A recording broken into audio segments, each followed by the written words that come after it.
नमस्कार, न्याय चक्र में आपका स्वागत है। मैं हूं पराक्रम सिंह शेखावत। निर्भया गैंगरेप और हत्या के मामले में मौत की सजा पाए दोषी विनय शर्मा ने बीते बुधवार को राष्ट्रपति रामनाथ कोविंद के समक्ष दया याचिका दायर की। वहीं एक दूसरे दोषी अक्षय ठाकुर ने भी सुप्रीम कोर्ट के समक्ष क्यूरेटिव पिटीशन दायर की। इससे चारों दोषियों को इससे पहले 1 फरवरी को फांसी पर लटकाए जाने को लेकर एक बार फिर अनिश्चितता मंडराने लगी है। दिल्ली जेल नियमों के अनुसार एक ही अपराध के चारों दोषियों में से किसी को भी तब तक फांसी पर नहीं लटकाया जा सकता जब तक कि अंतिम दोषी की दया याचिका सहित सभी कानूनी विकल्प नहीं अपना लिए जाते। निचली अदालत ने चारों दोषियों मुकेश कुमार सिंह, पवन गुप्ता, विनय कुमार शर्मा और अक्षय कुमार सिंह को 1 फरवरी को सुबह 6 बजे फांसी पर लटकाने के लिए 17 जनवरी को दूसरी बार ब्लैक वारंट जारी किया था। अदालत ने इससे पहले 7 जनवरी को डेथ वारंट जारी कर उन्हें मृत्युदंड देने के लिए 22 जनवरी की तारीख निर्धारित की थी। विनय ने राष्ट्रपति को भेजी अपनी दया याचिका में कहा है कि श्रीमान, मेरी गिरफ्तारी के दिन से जिस तरह से मुझसे बर्ताव हुआ है उसके चलते मैं कई बार पहले ही मर चुका हूं। इसलिए मैं इस बारे में बताने के लिए अंतिम अवसर का इस्तेमाल करना चाहता हूं। मुझे उम्मीद है कि यह पढ़ने के बाद कि मेरा जीवन क्या रहा है आप मुझ पर दया करेंगे। तिहाड़ जेल के अधिकारियों को अब निचली अदालत जाना होगा और विनय की दया याचिका के बारे में सूचित कर ब्लैक वारंट स्थगित करने की मांग करनी होगी। यह न्यायिक प्रक्रिया है।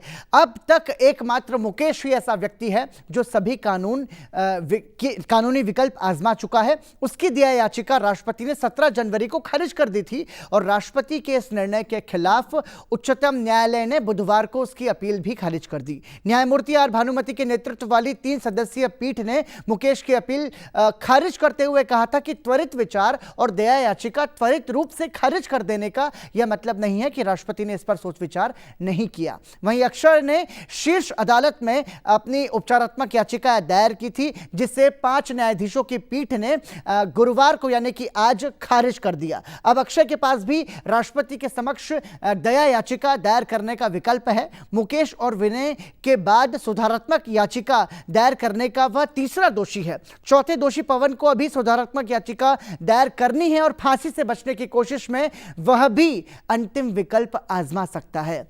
बड़ा सवाल यह उठता है कि आखिर निर्भया को न्याय कब मिलेगा।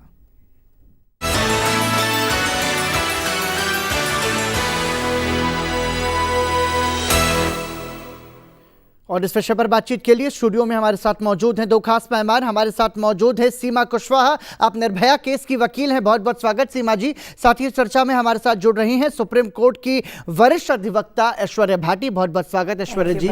आपका भी चर्चा की शुरुआत सीमा जी आपसे करना चाहूँगा। अब जब ये सारी स्थिति है जो कि शुरुआत में हमने बताई, इसका मतलब क्या 1 फरवरी को भी अब निर्भया के दोषियों को फांसी नहीं दी जाएगी? देखिए, अगर जो भी आपने अभी बताया कि जो पवन गुप्ता है जी, उसके पास अभी सुधारात्मक याचिका और मर्सी पिटीशन का राइट है जी, बट इस केस को मैं जब देख रही हूँ सारे अगर फैक्ट पे बात करें तो जो भी आपके पास राइट होते हैं, रेमेडीज होती हैं, वो आप बोनाफाइड तरीके से अगर उसको यूज करना चाह रहे हैं तब तो ठीक है, बट ये मेलाफाइड तरीके से अपने राइट पर क्लेम कर रहे हैं। इसका मतलब ये हुआ सर कि इनको सफिशिएंट टाइम दिया जा चुका है, सफिशिएंट अपॉर्चुनिटी इनको दी गई, बट इन्होंने अपनी किसी भी पिटीशन, जो पवन गुप्ता की बात करें, क्यूरेटिव पिटीशन इन्होंने अभी तक फाइल नहीं किया है। मर्सी के लिए इसको तिहाड़ जेल प्रशासन ने 2 बार नोटिस किया कि आपके पास 7 डेज का टाइम है जो प्रिस्क्राइब टाइम है दिल्ली जेल मैनुअल में, तो इन्होंने क्यों फाइल नहीं किया? अगर इन्होंने ये फाइल नहीं किया है और चारों डिले टैक्टिक यूज कर रहे हैं, बारी बारी 1 बाय 1 जा रहे हैं, तो मुझे लगता है कि जो प्रिस्क्राइब टाइम है उस टाइम को अगर वो लैप्स कर चुका है तो कोर्ट को इनको जाने से मर्सी में और क्यूरेटिव में अब पवन को बार कर देना चाहिए और विनय शर्मा की जो मर्सी पिटीशन है वो रिजेक्ट हो जाती है। मुकेश के सारे राइट एग्जॉस्ट कर चुके हैं तो इनको 1 फेब को ही हैंग कर देना चाहिए। ये मैं इसलिए कह रही हूँ सर क्योंकि जो 2014 शत्रुघ्न चौहान की गाइडलाइन है सुप्रीम कोर्ट की, उसमें उन्होंने कहा है उस गाइडलाइन में कि जब तक उनके पास आखिरी सांस है तब तक उनकी जो भी रेमेडी बची उसको यूज करने दिया जाएगा। लेकिन उसके बाद याकूब रजाक मेमम का केस है 2015 का, 14 के बाद ये 15 में आती है, उसकी जो गाइडलाइन है वो कोर्ट को फॉलो करना चाहिए। इसलिए क्योंकि उसमें जब ये करीब रात में 2:30-3 बजे जाते हैं कि मर्सी उसकी रिजेक्ट हो गई है याकूब मेमन की, तो इसका 14 डेज का टाइम दिया जाए। वहाँ पर चीफ जस्टिस ऑफ इंडिया अपने ऑर्डर में एक बात को मेंशन करते हैं कि जो पर्सन लॉ को मैनिपुलेट कर रहे हैं, जिनको सफिशिएंट अपॉर्चुनिटी दी गई है, जिनका इंटेंशन जो है वो मेलाफाइड है, ऐसे लोगों को अब 14 डेज की अपॉर्चुनिटी नहीं दी जानी चाहिए। तो जो 7 डेज का टाइम था मर्सी के लिए, इबिन की जो कन्विक्टेड अभी बाद में भी गए मुकेश एंड बिनय, इनको भी बार कर देना चाहिए था और इनको तो 22 जनवरी को ही हैंग कर देना चाहिए था। बट जो लॉ की खामियां हैं उस पर बार करने के लिए हमारी कोर्ट एक्शन नहीं ले रही है।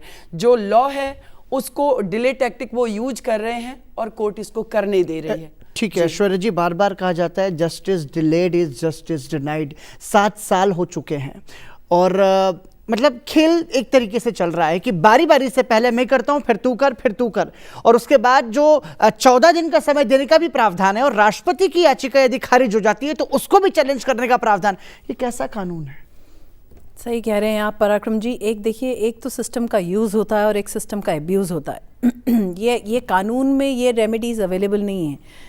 क्यूरेटिव पिटिशन एक बहुत एक्स्ट्राऑर्डिनरी रेमेडी है जिसको सुप्रीम कोर्ट ने अपने एक जजमेंट में बनाया था और उसका बहुत ही लिमिटेड रोल था कि जहाँ पे रिव्यू सर्कुलेशन से खारिज हो जाए, कोई ऐसा एक्स्ट्राऑर्डिनरी बात हो जिसमें ग्रेव मिसकैरेज ऑफ जस्टिस हो रहा हो, तो उस ग्रेव मिसकैरेज ऑफ जस्टिस को रोकने के लिए वो एक दायरा बनाया था कि अगर सुप्रीम कोर्ट की व्यवस्था से गुजरने के बाद भी अगर ऐसा, इन सब के केसेस में क्यूरेटिव पिटिशन मेंटेनेबल ही नहीं है। इनमें नॉन मेंटेनेबल करके खारिज हुई हैं, कोई मेरिट्स पे खारिज नहीं हुई हैं। इनकी सबकी क्यूरेटिव, अगर ये अब्यूज कर रहे हैं, सीमा जी ने सही कहा कि ये सिस्टम को मैलाफाइड तरीके से अब्यूज कर रहे हैं, ये मैनिपुलेटिव हैं, तो इनको आप उस नज़र से नहीं देख सकते कि ये अपने कोई लीगल रेमेडीज को, इनकी लीगल रेमेडीज उसी दिन खत्म हो गई थी 2.5 साल पहले, जब सुप्रीम कोर्ट ने इनके कन्विक्शन और इनकी सेंटेंस दोनों को फाइनल मोहर दे दी थी और पूरे कन्विक्शन को मेरिट पे अपहोल्ड किया था और इनकी जो सजा है कैपिटल पनिशमेंट उसको अपहोल्ड किया था। उसके बाद अगर कोई रेमेडी इनके पास अवेलेबल थी तो वो खाली मर्सी पिटिशन की रेमेडी थी, वो एक कॉन्स्टिट्यूशनल रेमेडी है, वो अवेलेबल है। क्यूरेटिव पिटिशन इनके केस में मेंटेनेबल ही नहीं है।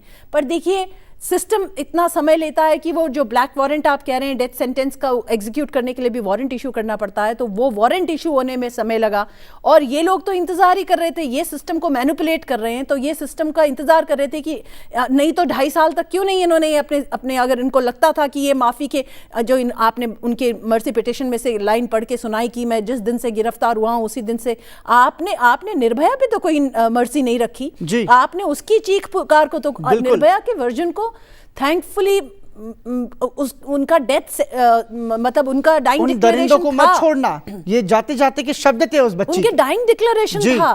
अनफॉर्चुनेटली वो बच नहीं पाई, लेकिन उसका डाइंग डिक्लेरेशन इतना मूविंग डाइंग डिक्लेरेशन था और भारत के राष्ट्रपति रिकॉर्ड पे ये कह चुके हैं कि जिन केसेस में जो दरिंदगी के केसेस होते हैं जहां रेप किस तरह की मर्सी पिटिशन, हाँ मर्सी पिटिशन अवेलेबल ही नहीं होनी चाहिए। देखिए यूनियन गवर्नमेंट ने एक पिटिशन फाइल करी है सुप्रीम कोर्ट में ये लूप होल्स को और प्लग करने के लिए। ये रेमेडीज नहीं है पराक्रम जी, इसको ये कंफ्यूज मत कीजिए कि ये अपनी रेमेडीज को एग्जॉस्ट कर रहे हैं।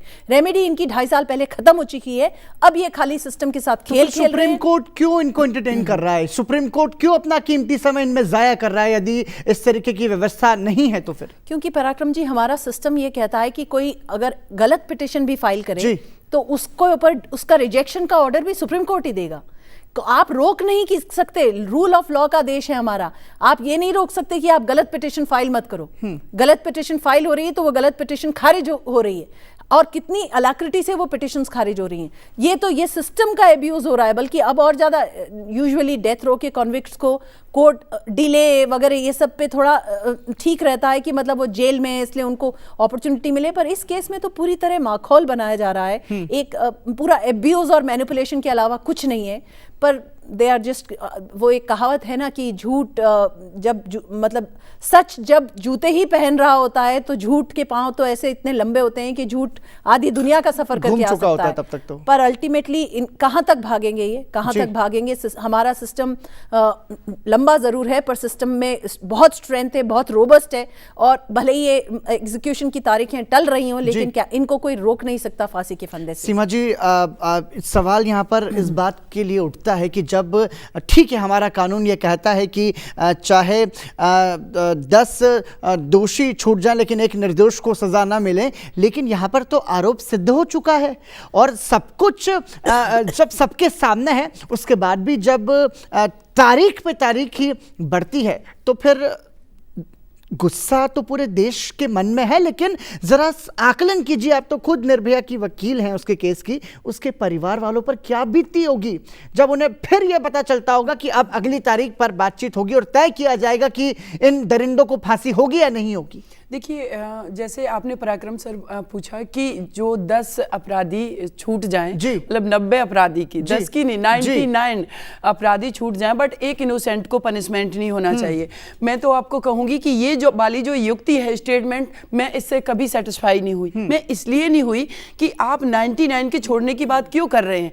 आपकी जो इन्वेस्टिगेशन एजेंसियां हैं उनको इतना पुख्ता किया जाए कि सीधे सीधे आप दोषी को पकड़ें। अगर आप 99 को छोड़ देंगे अगेन वो क्राइम करेंगे, क्योंकि वो तो सोचेंगे कि हमारा जो सिस्टम है वो कहीं से भी हमें पनिश नहीं कर सकता है, तो वो फील्ड में काम जाकर के अगेन क्राइम करेंगे। तो इन्वेस्टिगेशन एजेंसियों को इतना स्ट्रांग होना चाहिए कि ना तो एक इनोसेंट को पनिश किया जाए और ना 99 का एक्विटल हो, पहली चीज। दूसरी, आपने जैसे बताया कि जो उनकी फैमिली है वो इतना सफर कर रही है, निर्भया के फैमिली के मैं काफ़ी क्लोज हूँ जी। वो दोनों, उनके निर्भया के पेरेंट्स जो हैं वो मेडिसिन पे आ गए हैं।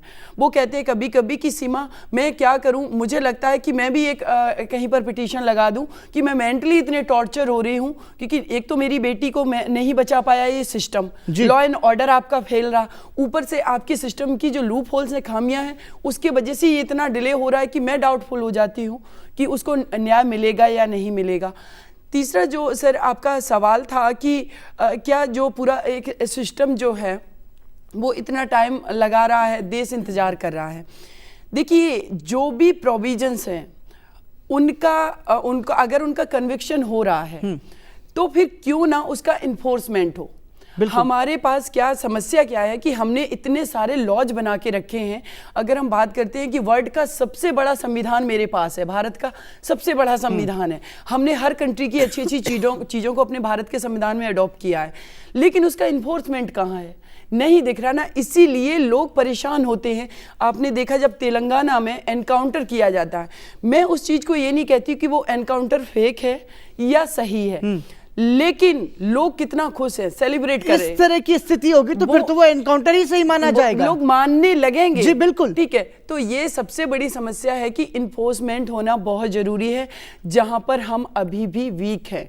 तो इन सारी चीजों पर वर्क करने की बहुत जरूरत है। ठीक है ऐश्वर्या जी, यहाँ पर सीमा जी ने भी शुरुआत में बताया था और आप ने भी कहा कि ये जो प्रैक्टिस यूज कर रहे हैं वो एक तरीके से गलत प्रैक्टिस है और वो टाइम वेस्ट कर रहे हैं, सिर्फ टाइम बढ़ा रहे हैं।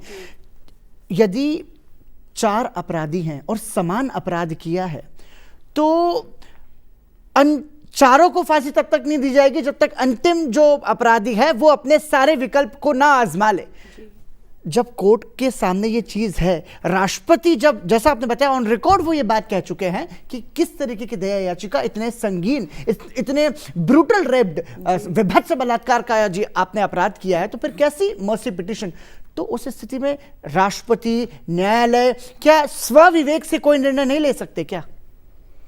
देखिए, अदालतें निर्णय उन्हीं केसेस पे लेती हैं जो अदालतों के सामने होता है। Usually court suo motu cognizance बहुत कम इश्यूज़ पे लेती हैं। जो सुओ मोटो कॉग्निजेंस के इश्यूज़ होते हैं वो यूजुअली इन्वायरमेंट से रिलेटेड होते हैं या कोई लार्जर सोशल इश्यूज से रिलेटेड होते हैं। अदरवाइज अदालतों का काम जो उनके सामने याचिका फाइल हुई है, वो याचिका में मेरिट है या नहीं है, वो मेंटेनेबल है या नहीं है, पहले ये, और दूसरा मेरिट है या नहीं है, ये अदालतों का काम होता है। राष्ट्रपति कह चुके हैं, पर जैसा कि आपने कहा ये याचिका सेंट्रल गवर्नमेंट फाइल कर चुकी है, ये सुप्रीम कोर्ट में पिटिशन फाइल हो चुकी है इन लूप होल्स को प्लग करने के लिए कि अगर क्यूरेटिव पिटिशन का किसी को डेथ रो के कॉन्विक्ट्स को खास करके, देखिए जहां लाइफ इम्प्रिजनमेंट है वो क्यूरेटिव पिटिशन कभी भी फाइल करें, इट इज वहां समय की ऐसी कोई ये पाबंदी नहीं है, क्योंकि जो कैपिटल पनिशमेंट जिसको प्रिस्क्राइब्ड है वो अगर क्यूरेटिव पिटिशन लेट फाइल करें, और कई बार हमने इन केसेस में देखा रिसेंट ईयर्स में कि क्योंकि पिटिशंस लंबे समय तक पेंडिंग रही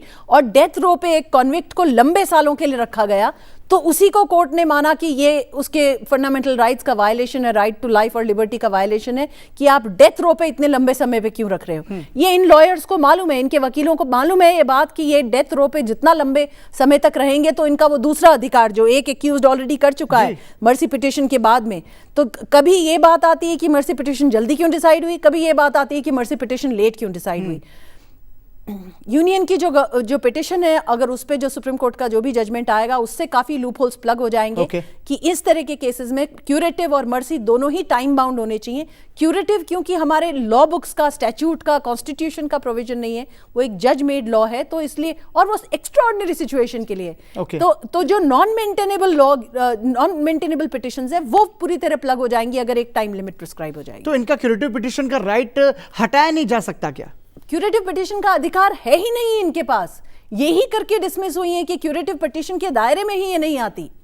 तो फिर कोर्ट में सुनवाई होती है, 5 सदस्यों की जो शीर्ष अदालत की जो बेंच है वो इस पर बातचीत करती है और वो सफाई देती है, इसका क्या कुछ मतलब? देखिए रूल ऑफ लॉ ये रिक्वायर करता है कि अगर गलत भी पिटिशन फाइल हुई है तो कोर्ट उसको बोले संज्ञान लिया जाएगा। नहीं, संज्ञान नहीं लिया है कोर्ट ने। अगर किसी भी क्यूरेटिव पिटिशन में संज्ञान तब लिया जाता अगर किसी क्यूरेटिव पिटिशन में कोर्ट नोटिस इशू करती। कोर्ट ने सारी क्यूरेटिव पिटिशंस को नॉन मेंटेनेबल करके खारिज किया है। ठीक है, लेकिन सीमा जी क्या कुछ विकल्प अब आपके पास बचता है? मतलब निर्भया के परिवार को और देश को आपसे उम्मीद है कि जल्द से जल्द न्याय मिले निर्भया को, और 1 फरवरी को यदि उनको फांसी जो मुकर्रर है वो दी जानी चाहिए, तो उसके लिए कोई रास्ता कानून की तरफ से आपके पास कुछ तो होगा? देखिए हमारे पास हमारे जितना भी हमारे तरफ से जो आर्गुमेंट थे मैंने वो प्रॉपर तरीके से किए। मेन जो था इस केस में वो था कि इनका जो डेथ सेंटेंस इनको अवॉर्डेड किया गया है, माननीय सर्वोच्च न्यायालय ने अपहोल्ड रखा, तो उसका एग्जीक्यूशन हो, वो वारंट इशू हो चुका है। पहले हुआ 7 जनवरी को, then again fresh warrant issue हुआ है 17 जनवरी को। तो वो जो एग्जीक्यूशन का वारंट हुआ है तो एग्जीक्यूट तो किया जाएगा डेफिनेटली, बट पोस्टपोन वो इस वजह से हो रहा है कि जो लॉ के लूप होल्स हैं उसका वो यूज कर रहे हैं। लेकिन मुझे लगता है यहाँ पर जो ट्रायल कोर्ट है जिसने ये वारंट इशू किया है वो एक बोनाफाइड तरीके से एक जजमेंट नहीं, एक अगेन एक इनको जो इन्होंने पिटीशन लगाई है पटियाला हाउस कोर्ट में, इन्होंने आज एक पिटीशन मूव की है कि जो विनय शर्मा की मर्सी है वो पेंडिंग है तो इसको स्टे कर दिया जाए। वो स्टे ना करके अगेन मतलब जो वारंट जो इशू है फर्स्ट फेब वाला उसको वो उनको कंटिन्यू रखना चाहिए कि आपके पास जो भी रेमडीज बची हुई थी, इवन की मर्सी की बात करें तो जो 7 डेज का प्रिस्क्राइब टाइम था वो 14 डेज पहले ही लैप्स कर चुका है। तो अब तो आपके पास राइट नहीं है, तो क्यों ना इसको एग्जीक्यूट कर दिया जाए, क्योंकि आप लॉ को मैनिपुलेट कर रहे हैं। दूसरा, एक मैम ने जो बात कही है क्यूरेटिव पिटीशन की, तो मुझे लगता है मैम कि क्यूरेटिव पिटीशन के लिए जो एक सर्टिफिकेट दिया जाता है सीनियर मोस्ट लॉयर के द्वारा, मुझे लग रहा है कि वो सर्टिफिकेट क्यों दे रहे हैं जब वो मेंटेनेबल ही नहीं है क्यूरेटिव पिटीशन, क्योंकि इनको ओपन कोर्ट हियरिंग इनकी हुई है रिव्यू पिटीशन में, और दिल्ली जो सुप्रीम कोर्ट रूल 2013 है वो कहता है कि अगर किसी कन्विक्टेड की रिव्यू पिटीशन जो है वो थ्रू सर्कुलर अगर डिसमिस होती है देन उनके पास क्यूरेटिव में जाने का राइट है। अगर ओपन कोर्ट हियरिंग है तो क्यूरेटिव में जाने का राइट नहीं है। लेकिन अगर कोई सीनियर मोस्ट लॉयर सर्टिफिकेट दे देता है तो फिर वो बेंच सुनती है, जैसे मैम ने बताया कि सुनने से डिनाई नहीं कर सकती, सुन के वो रिजेक्ट कर सकती लेकिन डिनाई नहीं कर सकती है। तो जो इसको सर्टिफिकेट दे रहा है मुझे लगता है कि उसके ऊपर चार्ज करना चाहिए था उस बेंच को कि जो मेंटेनेबल ही नहीं है। आपने कैसे सर्टिफिकेट जारी किया इसके लिए? कैसे सर्टिफिकेट? और इवन की अगर हम दो की बात करें कि जो मुकेश सिंह है और विनय शर्मा, सेम ग्राउंड इन्होंने पहले जब दोनों की क्यूरेटिव फाइल किया था, सेम ग्राउंड इन्होंने उठाए थे। जब उसको माननीय सर्वोच्च न्यायालय ने रिजेक्ट कर दिया कि ये मेंटेनेबल ही नहीं है, तो सेम नेचर के क्राइम सेम एफआईआर में आपने अगेन कैसे वो फाइल कर दिया, और जिसने सर्टिफिकेट दिया वो कैसे दे दिया उसने सर्टिफिकेट, तो क्यों नहीं उसको चार्ज किया जाए, क्यों नहीं ऐसे, मतलब मैं रिस्पेक्ट करती हूँ अपने डिपार्टमेंट के, मतलब जो प्रोफेशन है सीनियर लॉयर का, बट ये तो लॉ का आप मजाक बना रहे हैं ना। बिल्कुल, तो उस पर पूरी तरीके से खेल इसको बना रखा है। ऐश्वर्या जी, कितनी उम्मीद की जाए, मतलब ये सवाल उन तमाम दर्शकों की तरफ से भी है जो न्याय की उम्मीद कर रहे हैं, ये सवाल निर्भया के परिवार की तरफ से भी है कि कितनी उम्मीद की जाए। हालांकि 30 जनवरी लगभग पूरी हो चुकी है और उसके बाद 31 और फिर 1 संभावनाएं तो ना, संभावना नहीं, आसार कहूँगा मैं, ना के बराबर है, लेकिन फिर भी क्या 1 फरवरी को ऐसा देश को ऐसी खबर मिल सकती है कि दरिंदगी का अंत हुआ निर्भया की? पराक्रम जी, निर्भया का केस शुरू से ही इस देश के लिए वाटरशेड मूवमेंट की तरह रहा है, एक सुनामी की तरह रहा है। जो सेक्सुअल ऑफेंसेस अगेंस्ट वेमेन होते हैं उन सब के लिए कानूनों में बदलाव हुआ, सिस्टम्स में बदलाव हुआ, फास्ट ट्रैक प्रोसीजर के थ्रू ये कोर्ट गया। निर्भया की माता जी खास करके और पिता भी, उनका पूरा परिवार, पर माता जी खास करके जिस करेज से उन्होंने इसको लड़ा है, निर्भया के केस में आज देश का हर नागरिक अपने कहीं अपनी बच्ची को देखता है या अपने परिवार को देखता है और अपने घर की बच्चियों को की सेफ्टी की बात करता है। तो ये एक वाटरशेड मूवमेंट है, इसलिए इस जितने लूप होल्स इस केस में सामने आए, देखिए जिस तेज़ी से क्यूरेटिव पिटिशंस और मर्सी पिटिशंस भी इस केस में डिसाइड हो रही हैं और खारिज हो रही हैं, वो भी एक मतलब ऐसा यूजुअली कोर्ट्स का प्रोसीजर काफ़ी स्लो चलता है क्योंकि पेंडेंसीज बहुत हाई हैं, लेकिन पूरा सिस्टम तेज़ी से चला है। और अब तो सुप्रीम कोर्ट ने सो मोटो कॉग्निजेंस लेके जो रेप लॉज और सेक्सुअल ऑफेंसेस के बाद में जो पूरा कानून में बदलाव आया, उस पे क्या प्रोग्रेस है, उस प्रोग्रेस को भी मॉनिटर कर रहा है supreme court time to time पे। तो बदलाव है, बड़ा बदलाव है, लंबा समय हमें अभी भी तय करना है, लेकिन श्योरिटी और सर्टेनिटी ऑफ लॉ बहुत इंपॉर्टेंट है। अभी मतलब पिछले 2 दशक से पहले तक तो क्रिमिनल जस्टिस सिस्टम का पूरा जो फोकस था वो एक्यूज्ड पे रहता था कि एक्यूज्ड को ड्यू प्रोसेस मिले, एक्यूज्ड को प्रॉपर राइट्स मिले, उनकी कार्रवाई सही हो। ये हमने जो शिफ्ट देखा है विक्टिम सेंट्रिक धीरे धीरे हुआ है, पर सिस्टम को और विक्टिम सेंट्रिक होने की जरूरत है। क्रिमिनल जस्टिस सिस्टम में विक्टिम जब तक उसके फोकल पॉइंट पे नहीं आएगा पूरे सिस्टम में, तब तक रियल बदलाव देखने को नहीं मिलेगा। और मैं आशा करती हूँ और देश के बाकी सिटीजन्स की तरह उम्मीद रखती हूँ कि श्योरिटी और सर्टेनिटी ऑफ लॉ इन चारों दरिंदों को फांसी के तख्ते पर ज़रूर ले जाएगी और जल्दी ही ले जाएगी। ठीक है सीमा जी, अंतिम प्रतिक्रिया आपकी चाहूँगा मैं, क्योंकि देश आपको भी सुन रहा है और बहुत सारी उम्मीदें आपसे हैं। कैसे आप आगे बढ़ेंगी इस पूरे मामले में और कैसे ये तय होगा कि दरिंदों को जल्द से जल्द फांसी के तख्ते पर लटकाया जाए? देखिए पराक्रम जी कि मैंने पहले भी बताया कि एग्जीक्यूशन जो वारंट है वो इशू हो चुका है, तो इनको हैंग किया जाएगा। कल भी पटियाला हाउस कोर्ट में जहां इन्होंने स्टे पिटीशन लगाई हुई है कि उसका जो एग्जीक्यूशन है उसका स्टे कर दिया जाए, तो हमारा यही आर्गूमेंट है कि देखिए कोई भी पर्सन है अगर वो अपने राइट का यूज कर रहा है तो डेफिनेटली अगर उसका इंटेंशन सही है, बोनाफाइड इंटेंशन है, उसको सफिशिएंट अपॉर्चुनिटी मिलनी चाहिए।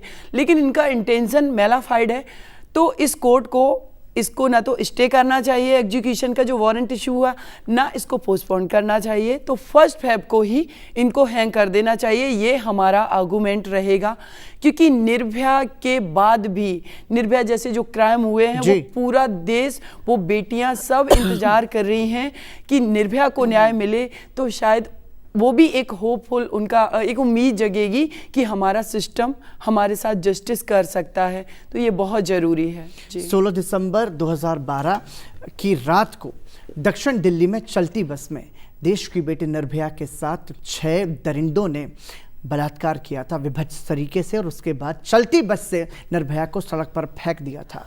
उसके बाद सिंगापुर में निर्भया के इलाज के दौरान मृत्यु हो जाती है और देश की बेटी जाते जाते ये अपील करती है कि उन दरिंदों को मत छोड़ना। और अब सारा देश इंतज़ार कर रहा है कि निर्भया के दोषियों को जल्द से जल्द सज़ा दी जाए। हम उम्मीद करते हैं कि विचार किया जाएगा गंभीरता से। हालांकि न्यायालय अपने तरीके से काम कर रहा है, लेकिन फिर भी हम इसे कहेंगे कि बहुत हद तक न्यायिक सुधारों की बहुत ज़्यादा ज़रूरत है, क्योंकि 7 साल बीत गए और 7 साल से निर्भया इंतज़ार में है कि उसे न्याय कब मिलेगा। हम उम्मीद करते हैं कि जल्द से जल्द इस पर संज्ञान लिया जाएगा और निर्भया के आरोपी फांसी के तख्ते पर लटकाए जाएंगे। बहुत बहुत धन्यवाद आप दोनों मेहमानों का इस चर्चा में हमारे साथ जुड़ने के लिए। आप सभी दर्शकों का भी धन्यवाद। न्याय चक्र देखने के लिए दीजिए इजाज़त। नमस्कार।